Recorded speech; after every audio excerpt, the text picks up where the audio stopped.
What's good, family? Smash the like button, subscribe, and lick off the bell. Wow, your man's the YB right now is all the way gassed for my doggy, the JP. I can't lie to you. In fact, you man probably kind of sensed it. In fact, I did a few videos on it.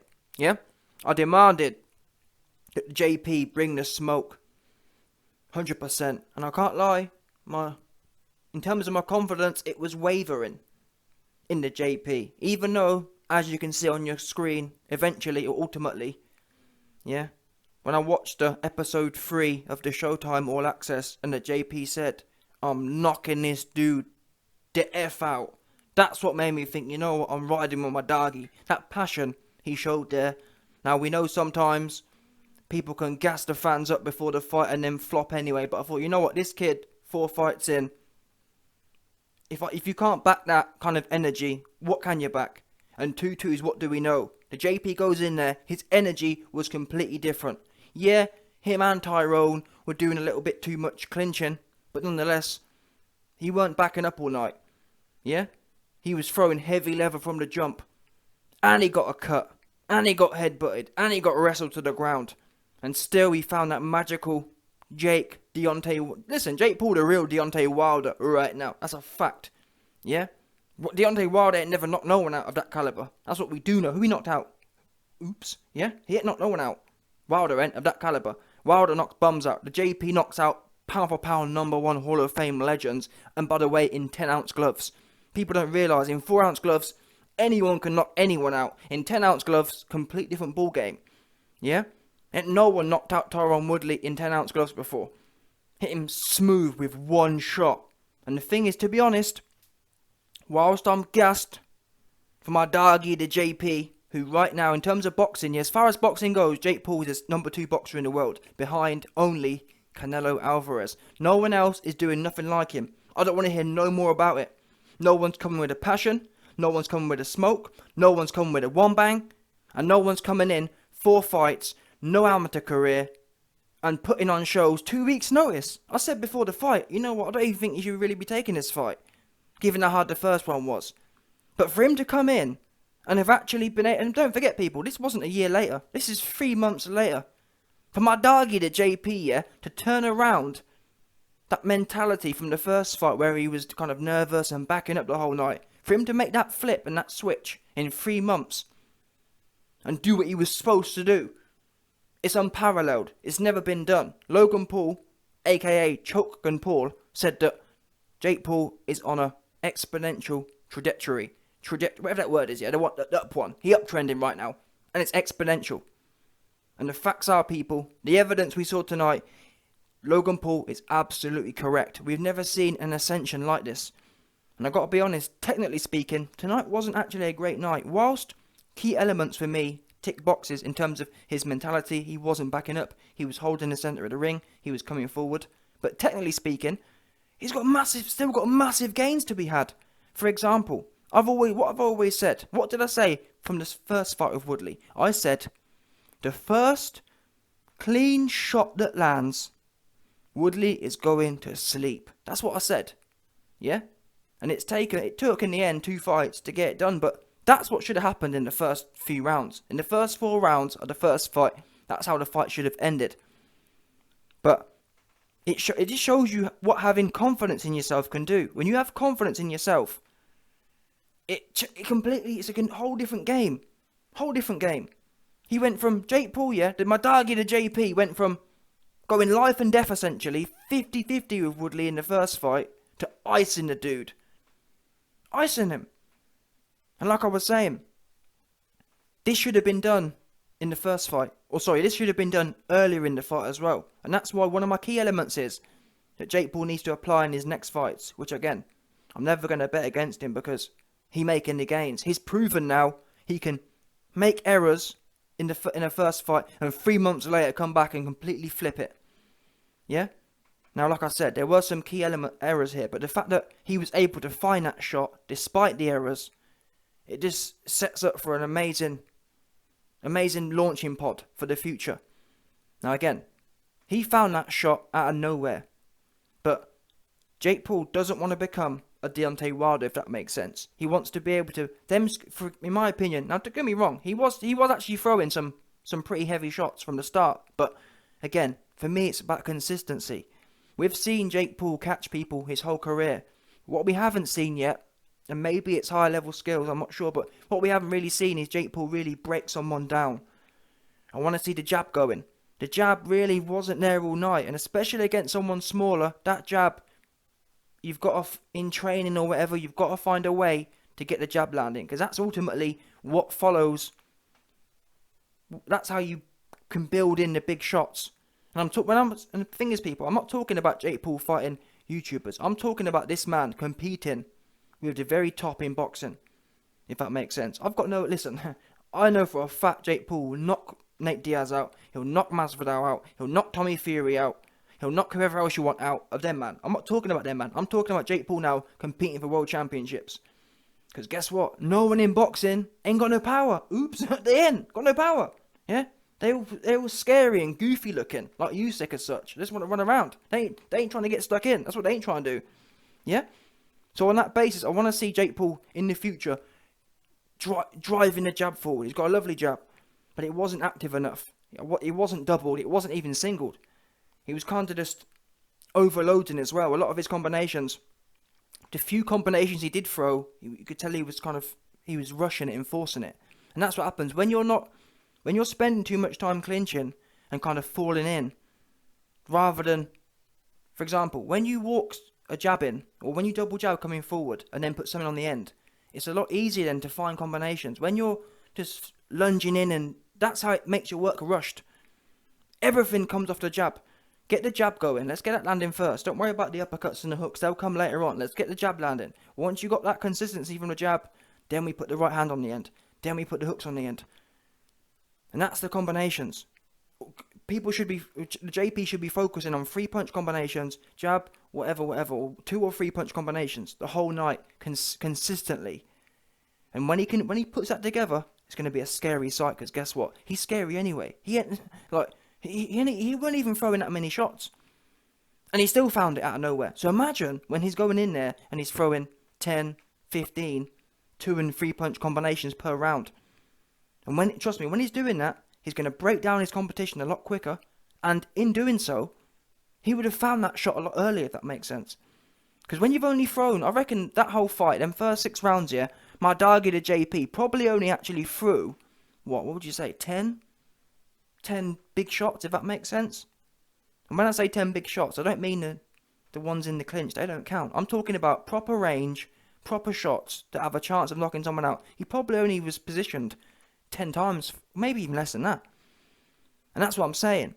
When you go into a fight, when he gets the more experience and he starts going into a fight, and he's, rather than only having 5 or 10 opportunities, you should be having 5 or 10 opportunities like that in a round, really, ideally. That makes sense. There's no reason you shouldn't be able to go in there and put 5 or 10 2 or 3 punch combinations. 1-2. Effectively, every 1-2 Jake Paul throws, that could be a shot. That could be the shot that ends the fight, that makes sense. But you don't have to put everything into one shot. Now, to be fair to Jake Paul, he says that his strategy, he was planning on timing Woodley all night. He was building that shot in all night. And that's all well and good against Woodley, but for the future, I still feel it's better to bet on consistency. Because finding that one shot, it doesn't always come. And you don't want to be that. There's no being as good as you are, being as heavy-handed as you are. You've proven you've got that one punch power. So why not build it into a consistent strategy, if that makes sense? Imagine if you're forcing a man to take not just one of those in a fight, but 10 of those in a round.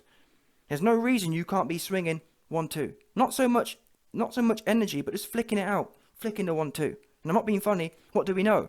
Don't forget, people, the Ben Askren fight. Now, whilst the Ben Askren fight, okay, yeah, it was Ben Askren, but I'm talking about what he did. What did Jake Paul do? That wasn't really loaded up. He flicked it out. 1-2 flick. That's what you should be doing from the jump. From the jump, we should have seen the 1-2 going. Or the jab, double jab and a right hand on the end. We didn't really. It was all a bit, I'm not sure what, it was all a bit brawlish almost. A bit brawlish, and then at the end we saw some amazing finesse. But again, these are things me just nitpicking, being a kind of perfectionist and wanting the absolute best for the JP. And I'm sure This team have now proven that they know what they're doing. In as much as, like, most teams, I've seen most professional boxing teams can't get their fighters to change things in 10 years. Anthony Joshua, oops. Yeah? So the fact he's been able to flip it in 3 months, I give respect to BJ Flores, and I give respect to his team. And mostly, really, respect to the JP, because people say things like, oh, well, you know, it's hard for these fighters to get motivated because they've got loads of money. Well, Jake Paul was a YouTuber who got much more money than most of these boxers, and he able to do it. So it's really got nothing to do with money. Money's an excuse for laziness. When you got the passion and you got the balls, that's what it's about. It's got nothing to do with money, really. And Jake Paul's proven that. Money only makes you soft if you want it to. If you're hungry and you're about it, yeah, and you're the Ohio Slam. Listen, my Darg the JP hit Woodley with the Ohio. What was it? The Ohio. I've got the word now I was going to use. Either way, listen, you hit him with that original Ohio thing, no doubt. Yeah? What's that when they talk about the tree jackhammer? The Ohio jackhammer. That's what he hit him with, no doubt. 100%. He chopped that tree down. And Woodley, did or did not Woodley fall like a log? Straight down. Chopped him up. Whipped it. That big right hand, it's almost like a right hand and a hook. And JP's always been able to throw that shot and find it. But all I'm saying is it'll be a scary sight when he's building that shot in 5, 6, 7, 8, 9, 10 times around. Not as much power, not as much loading up, but just snapping it. No one ain't going to be able to compete with that, because these funny style boxing guys, they ain't trying to knock no one out these days. They're trying to run around and fanny around. My Darg the JP, he come and take your head off, 100%. Don't care who you are. Don't care what resume you got. Yeah? And Tommy Fury, where you at? And you know what? There was a point in time where I wasn't sure about Tommy Fury. Oh, shall we do the rematch? Listen, Tommy, we want you bad. I want my Darg the JP to knock Tommy Fury out. I want my Darg the JP to go in there, touch Tommy Fury all over with a jab, and then give him... Listen, by the time my Darg the JP finish with Timmy Fury, he gonna be begging for the right hand. He can beg him for it.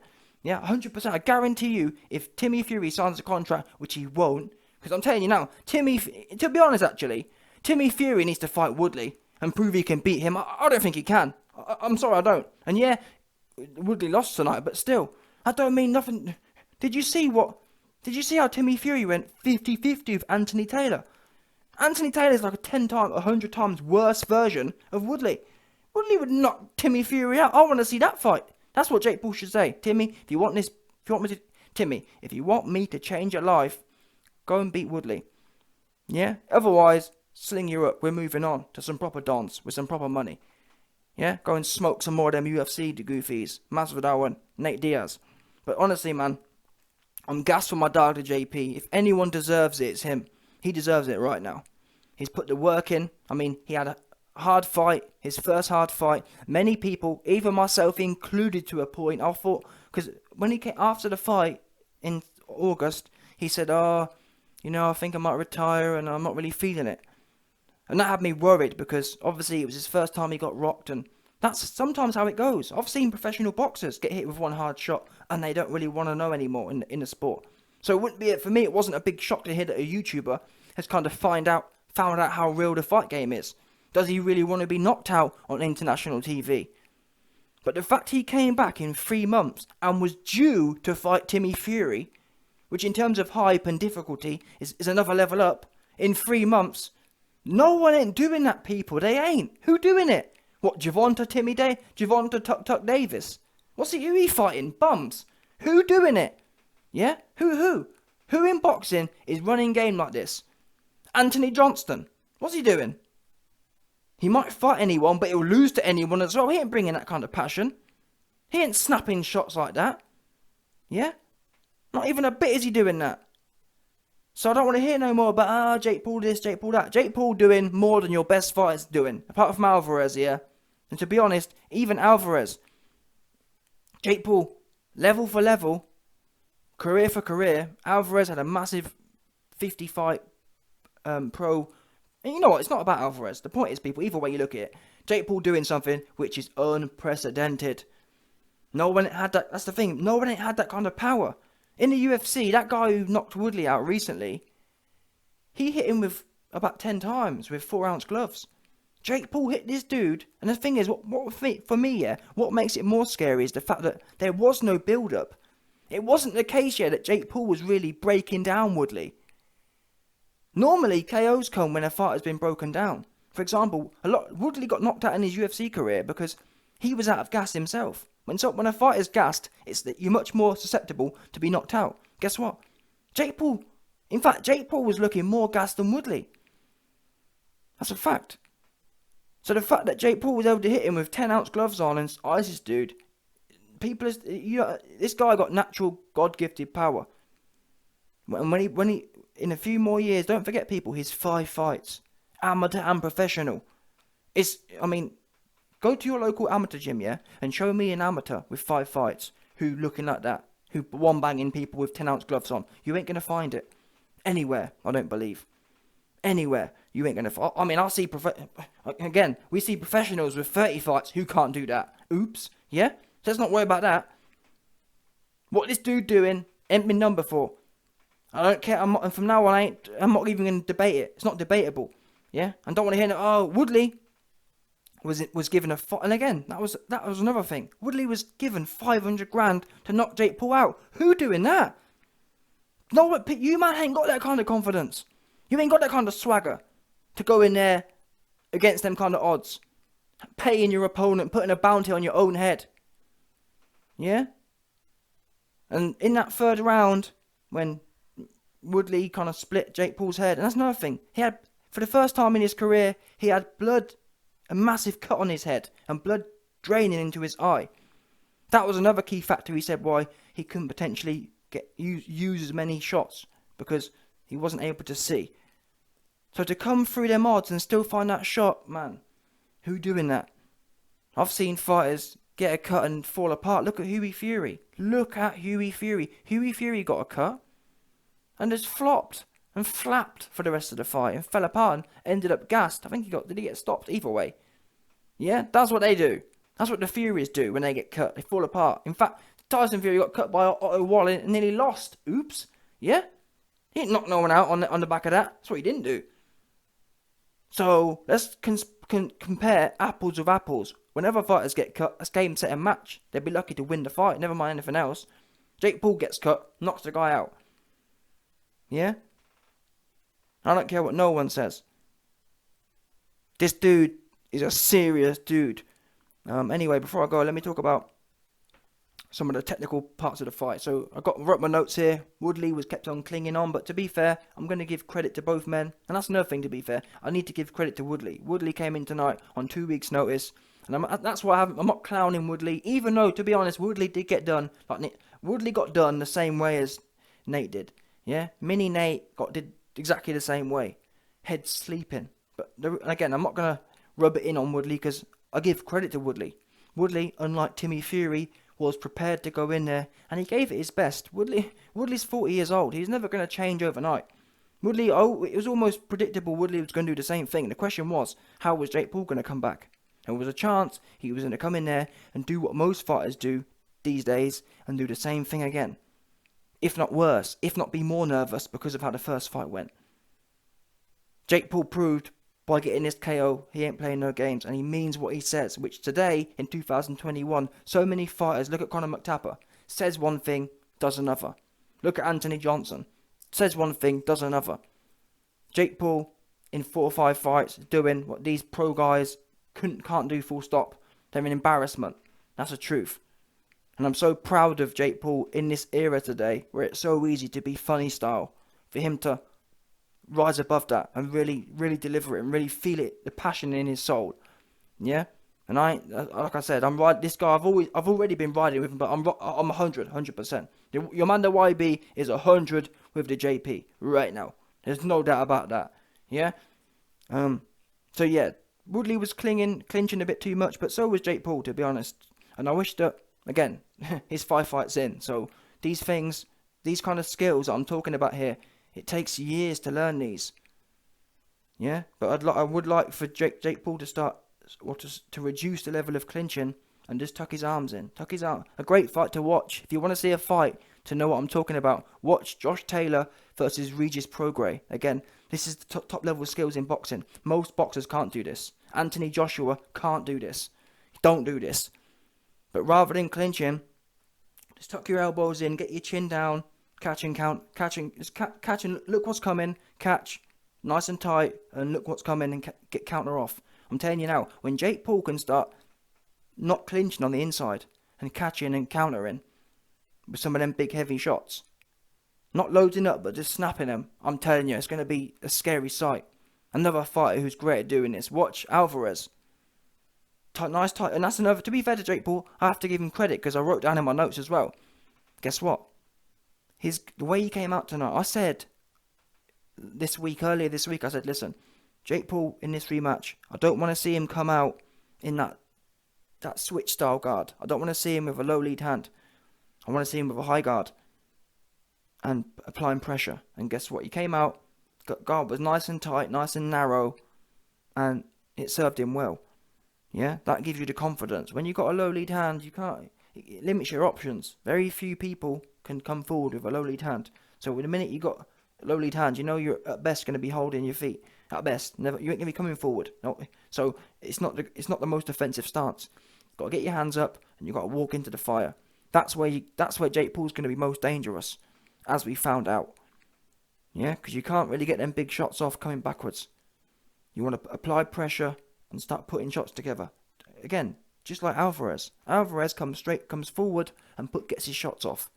That's where you're dangerous. That's where you break people down. And again, the scary thing is, we still, despite Jake Paul knocking everyone out, we still haven't seen him break someone down. Imagine that. Imagine when he's putting them heavy shots together in combinations, round after round. Who gonna be able to take them shots? I'll tell you something for nothing. No one in the UFC is. That's a fact.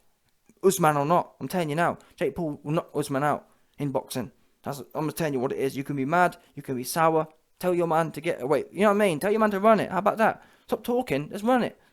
But as far as boxing goes, I mean, who is there? Boxing's dead anyway. That's the thing. I can't even talk about boxing. There ain't no one to be talking about. Who at cruiserweight are we going to talk about? No one, because none of them have got anything to take. So until someone who's got some clout comes along, I'm going to be honest. There's no point. What's the point? Jake Paul fighting some cruiserweight for nothing? Don't make no sense. So until someone's there who got a name, we ain't interested. We're going to smoke some more of the UFC pack. Yeah, and you best believe this UFC pack is sweet. We love the Dana pack. Yeah, we love the Dana pack. It's the best pack, and we stay smoking on it. You best believe that as well. Yeah, the YB and my Dargy the JP stay smoking on that Dana and UFC pack 24/7. That's what we do be smoking. Yeah, 100%. The YB be rolling up that UFC Dana blunt. You best believe. Yeah? Yeah, I wrote down here that Jake Paul had a headbutt and got cut. And in that round, when Jake Paul got cut, Woodley came bouncing straight back, and that was Woodley's best round. Woodley started putting combinations together, and Jake Paul looked a bit rocky for a bit. And that's why I don't want to hear nothing about, Woodley's got paid and Woodley took a dive. Yeah, if you know anything about boxing, if Woodley was going to take a dive, do you think he would have cut Jake Paul? Do you think he would have applied the kind of pressure he did in that third round? Woodley almost went for the KO in the third round. Yeah? And again, if you know anything about the sport, that shot, I mean, look at how Woodley fell. Is that, as a human, it's actually relatively impossible to fall and land face first. Naturally, your hands come out. Naturally, your reflexes happen. Woodley was literally short-circuited. For them 2 seconds or more, to be honest, for about 10 seconds, he was out cold. Cold, he was out. Head first. Who knocking people out like that? Who doing that? Explain. Who? Who is knocking people out cold like that with one shot in 10-ounce gloves? Who doing it? Go on. I'll wait. Who? Oops. Who? Yeah? None of you man know. Because Anthony Joshua ain't doing that. When they're a 40-year-old Pulev, Pulev got straight up, bouncing around the place. He ain't knocking anyone out like that. Yeah? That's what he ain't doing. And he had 12 rounds. And he's supposed to be some amazing boxer. And he a heavyweight, so he's heavier. Oops, he ain't doing that. Yeah? Tyson Fury just about managed to do it with Deontay Wilder, but again, took him 10 rounds and Fury was breaking him down. So again, who is doing it with not putting no work in? Jake Paul really didn't break Woodley down at all. And again, that's not a positive thing. I think for the long term, that's not good. You don't want to be relying on that, but the facts are, people, Jake Paul didn't really touch Woodley at all tonight, and one shot turned his lights out. This ain't being done, people. Get it in your head. Yeah? Get it in your head. It's not being done. And if you disagree, tell you what to do. Put your coins up and back whoever else is going in there. Yeah? Oh, you're wrong, you're lying. Put the coins up. Stop talking, stop hating, and just you know what I mean? Just post the coins. Say YB, I want to take that bet. Yeah? Let's take the bet, let's run it. Yeah? I'll take all your coins, no doubt. Anyway, next thing. Yeah, round 4 I wrote down.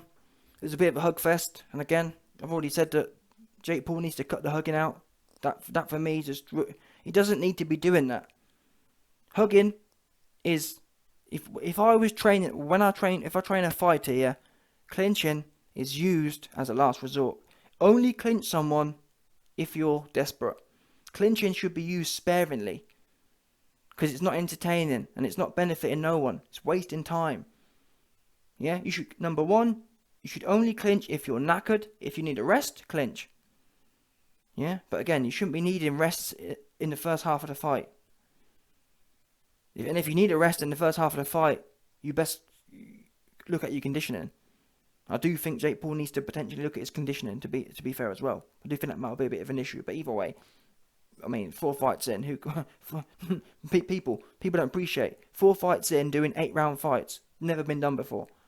Most amateurs, most professionals who have had 50 amateur fights are doing 4-round fights, 6-round fights for their first 4. So let's not worry about that. But I'm just saying, I'm a perfectionist. I want the best. So even though it ain't been done before, I still want better. Yeah, I don't see why it can't be done perfectly. Regardless, for someone as talented as the JP, I put the gauntlet up there. Yeah, we ain't got no low standards. This ain't no Timmy Fury thing. This is my Darg the JP. So the clinching thing needs to go from now on. Clinching only if you're knackered or only if you're rocked. Otherwise, elbows in, chin down, you're watching what's coming, you're parrying straight shots, you're catching hooks, and you're looking to counter. Because clinching, it ends the flow. You can't score no points clinching. And to be honest, it's a waste of energy, because you end up throwing them little crabby shots and don't do anything on the inside as such. It's a waste of time. Get your elbows in, get your chin down, and look to work. Yeah? Look to work. Catch, counter. Bottom line. That's what it comes down to.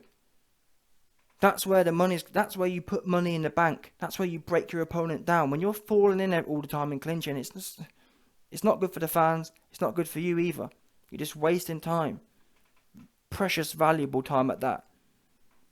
And to be honest, again, watch people like Alvarez. You don't see Alvarez clinching too much. You don't see Alvarez initiating clinches too much. He's looking to get them leverage shots off. You don't see Alvarez clinching and throwing arm shots on the inside. There's no point. In a clinch, don't even try and work out. Clinch and then break clean. That's what you should be doing if you clinch. Yeah, I've written down here. The referee was pretty good, to be fair. The referee throughout the fight was kind of demanding for them to fight and stop clinching. But that really is all the notes I've got. I've talked about everything. I'm proud of my Darg the JP. We got them coins tonight. And this guy, I mean, he right now in the sport of boxing, he a marvel. That's the bottom line. You can be mad, you can be sad, you can be bitter, you can be big jelly. Yeah, if you want to be big jelly about my Darg the JP dominating boxing right now, that's on you. That says more about you than it does anyone else. Because guess what? Most of you, man, be sucking off these bum fighters anyway. Yeah, who ain't doing nothing. So, I just don't understand it. I don't understand the prejudice against a YouTuber doing this. People should be saying, you know what, wow, this is amazing that a man who can be never boxed a day in his life, super duper fruity and goofy looking, yeah, funny style YouTuber, can go from where he is to where he is. You're just a hater otherwise. In 3 years, never been done before, people. How many years have we heard that Anthony Johnson's learning? Oh, Anthony Johnson, he's only learning, he's only young. What? You've been doing it 15 years. What the fuck? What do you mean you're learning? What's wrong with you? Yeah? So why is it people... I know people who will shill about how Johnson's learning, but then Jake Paul is no good after 3 years. So get serious. My Darg the JP dominating the sport of boxing right now. Yeah? And Masvidal, Nate Diaz, Timmy Fumbles, all of you, man, are getting knocked out as well. And you best pray Jake Paul don't learn to be consistent and get a jab going and get a 1-2 going and get a 1-2-3 going. Because when he can do that in the next 5 fights, I feel sorry for the man who fights Jake Paul 5 fights from now. And who knows? On the way on his learning curve, for all we know, he's going to come in on the next fight and be putting combinations together consistently throughout a fight and not clinching. That's the kind of levels he's doing. Yeah? When Jake Paul shows some flaws, what he's proven is he fixes it the next time. He backed up way too much in the first fight. He comes out, does the opposite this fight. Yeah? So there's no telling. And I'll tell you this for free. Every fight from now on, I'm betting on the JP. Every fight. As a bare minimum, as a win. Bare minimum. Yeah? No doubt.